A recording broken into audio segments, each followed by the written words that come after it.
want to change the world? Start off by making your bed. If you make your bed every morning, you will have accomplished the first task of the day. It will give you a small sense of pride, and it will encourage you to do another task, and another, and another. And by the end of the day, that one task completed will have turned into many tasks completed. Making your bed will also reinforce the fact that the little things in life matter.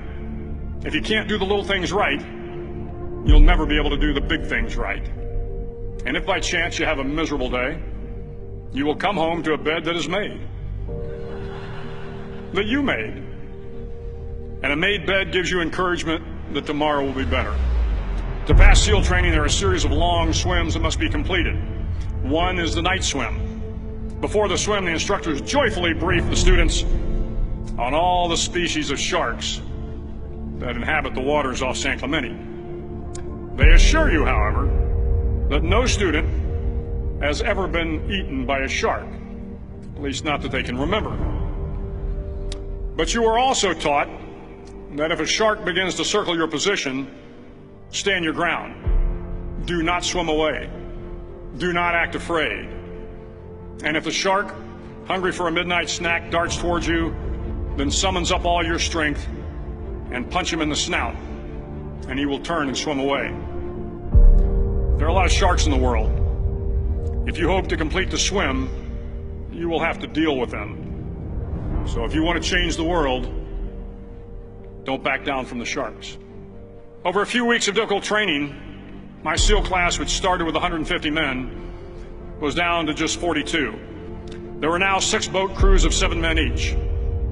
I was in the boat with the tall guys, but the best boat crew we had was made up of the little guys, the Munchkin crew, we called them. No one was over 5'5".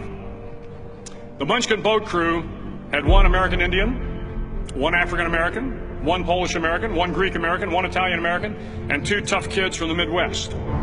They out-paddled, outran, and outswam all the other boat crews. The big men in the other boat crews would always make good-natured fun of the tiny little flippers the Munchkins put on their tiny little feet prior to every swim. But somehow these little guys from every corner of the nation and the world always had the last laugh, swimming faster than everyone and reaching the shore long before the rest of us. SEAL training was a great equalizer. Nothing mattered but your will to succeed, not your color, not your ethnic background, not your education, not your social status. If you want to change the world, measure a person by the size of their heart, not by the size of their flippers. The 9th week of training is referred to as Hell Week. It is 6 days of no sleep, constant physical and mental harassment, and 1 special day at the Mud Flats. The Mud Flats are an area between San Diego and Tijuana where the water runs off and creates the Tijuana Sloughs, a swampy patch of terrain where the mud will engulf you. It is on Wednesday of Hell Week that you paddle down in the mud flats and spend the next 15 hours trying to survive this freezing cold, the howling wind, and the incessant pressure to quit from the instructors.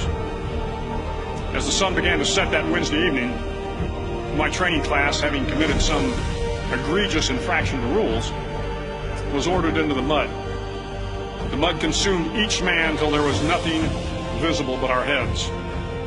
The instructors told us we could leave the mud if only 5 men would quit. Only 5 men, just 5 men, and we could get out of the oppressive cold. Looking around the mud flat, it was apparent that some students were about to give up. It was still over 8 hours till the sun came up. 8 more hours of bone-chilling cold. The chattering teeth and the shivering moans of the trainees were so loud, it was hard to hear anything.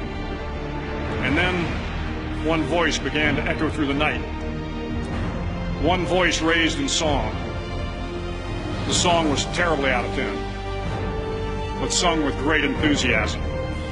One voice became 2, and 2 became 3, and before long, everyone in the class was singing. The instructors threatened us with more time in the mud if we kept up the singing, but the singing persisted, and somehow the mud seemed a little warmer, and the wind a little tamer, and the dawn not so far away. If I have learned anything in my time traveling the world, it is the power of hope. The power of one person, a Washington, a Lincoln, King, Mandela, and even a young girl from Pakistan, Malala. One person can change the world by giving people hope. So if you want to change the world, start each day with a task completed. Find someone to help you through life. Respect everyone. Know that life is not fair and that you will fail often. But if you take some risks, step up when the times are the toughest, face down the bullies, lift up the downtrodden, and never ever give up. If you do these things, the next generation and the generations that follow will live in a world far better than the one we have today. And what started here will indeed have changed the world for the better.